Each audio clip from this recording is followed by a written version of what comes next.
दीपिकां राघवानाम्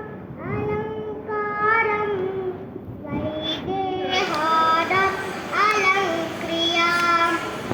रघूणां कुलदीपं च निमीनां कुलदीपिकां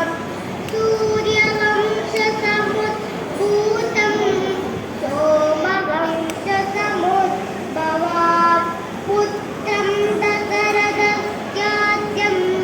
पुत्रीं जनकभूपतेः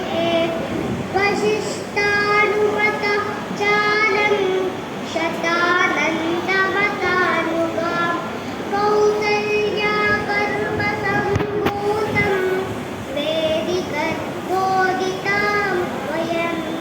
पुण्डरीकविशालाक्षं पुरतिन्दिवरेक्षरां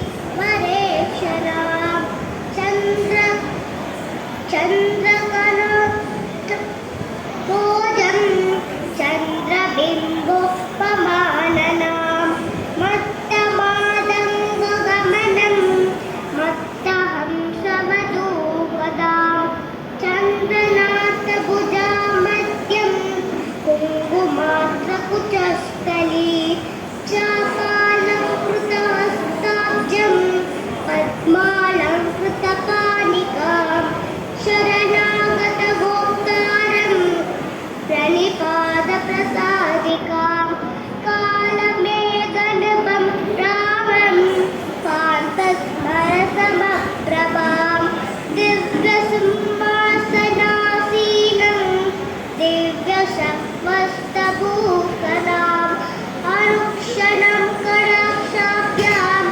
अन्योन्येक्षणकाङ्क्षिणौ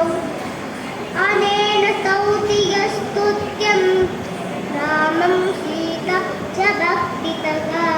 तस्य तौ तनुतां पुण्याः सम्पदः सकलार्थतः एवं श्रीरामचन्द्रस्य